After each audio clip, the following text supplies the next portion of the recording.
పవన్ కళ్యాణ్ గారు స్పష్టంగా చెప్తున్నాను, వారి మతపరంగా వారి మతానికి పక్షపాతే. నేను ఏ విధంగా నా మతానికి, నా ఇస్లాం మతానికి నేను ముస్లింల పక్షపాతినో, అదే విధంగా పవన్ కళ్యాణ్ గారు వారు ఒక సనాతన ధర్మానికి పాటించే ఒక హిందువుగా వారి మతానికి పక్షపాతే. అదే క్రమంలో పవన్ కళ్యాణ్ గారు ఖచ్చితంగా చెప్తున్నాను, వారు పరమతాలను చాలా గౌరవంగా చూసుకుంటారు. దీనికి మేము ఉదాహరణగా మీకు ఇప్పుడు చెప్పిన విషయాలు.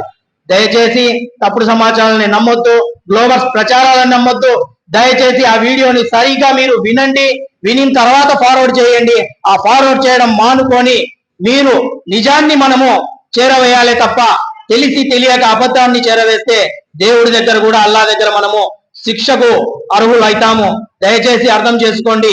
దీని తర్వాత కూడా కొంతమంది, ఇంకో విషయం చెప్పడం మర్చిపోయాను, కొంతమంది పని కట్టుకొని ఈ వీడియో వచ్చిన తర్వాత దాదాపు వక్ఫ్ బోర్డు అమెండ్మెంట్ బిల్ విషయం జరిగినప్పటి నుంచి కూడా కొంతమంది పని కట్టుకొని కూటమిలో ఉన్న నాయకులు, ముస్లిం నాయకులను టార్గెట్ చేస్తూ దారుణాతి దారుణంగా, నేను మీడియా ముందు మాట్లాడలేని అన్పార్లమెంటరీ లాంగ్వేజ్ లో చాలా దారుణంగా మమ్మల్ని దూషిస్తున్నారు. మేము ముస్లింలేమే కాదంటున్నారు. మీకు ఎవరిచ్చారు ఈ హక్కు అని అడుగుతున్నాను నేను. మీరు ఇలాంటి వైసీపీ సోషల్ మీడియా సంబంధించిన వారి ట్రాప్ లో పడ్డంత కాలం మీరు తప్పును నమ్ముతానే ఉంటారు, తప్పును ముందుకు తీసుకొని ప్రచారం చేస్తానే ఉంటారని తెలియజేస్తున్నాను. మరోమారు కూటమిలో ఉన్న టీడీపీకైనా జనసేనకు సంబంధించిన ముస్లిం నాయకులను ఎవరైనా టార్గెట్ చేసి మీరు ముస్లింలా, మీకు అసలు మీరు ముస్లింలే కాదు అని ఎవరైనా అంటే ఇల్లు వెతుక్కొని వచ్చి ఖచ్చితంగా కొడతామని ఈ సందర్భంగా హెచ్చరిస్తున్నాము. వైసీపీకి ఒకటే చెప్తున్నాము, దుష్ప్రచారాలు మానుకోకపోతే మీరు ఎప్పుడో 4 సంవత్సరాల తర్వాత మా ప్రభుత్వం వస్తుంది, మేము జగన్ 2.0 చూపిస్తామంటున్నారు. మనిషికి ఒక రూపమే ఉండాలి, 2 రూపాల గల జగన్మోహన్ రెడ్డి స్వయంగా చెప్తున్నాడు నేను 2 రూపాలని. మీరు అర్థం చేసుకోవాలి.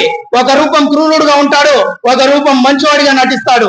మీరు అర్థం చేసుకోవాల్సింది ఆయనలో 2 రూపాలు ఉన్నాయని. చంద్రబాబు గారి దగ్గర, పవన్ కళ్యాణ్ దగ్గర ఒకటే రూపం ఉంది. వాళ్ళు ఎప్పుడు కూడా నా ఈ 2 రూపాయలు చూడమని లేదు.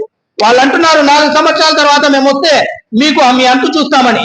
మీరు ఒకటి గుర్తు పెట్టుకోండి, మేము అధికారంలో ఉన్నాము. మీకు 4 సంవత్సరాల కాలం అవసరమేమో, మేము అనుకుంటే తక్షణం ఏమైనా చేయగలము.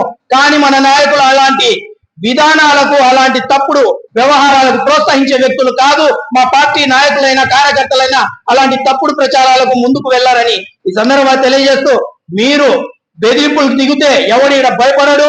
తప్పుడు ప్రచారాలు మానుకోకపోతే ఖచ్చితంగా న్యాయబద్ధంగా చర్యలు తీసుకోవడం కూడా జరుగుతుందని ఈ సందర్భంగా హెచ్చరిస్తూ సెలవు తీసుకుంటున్నాను. జై హింద్, జై జనసేన.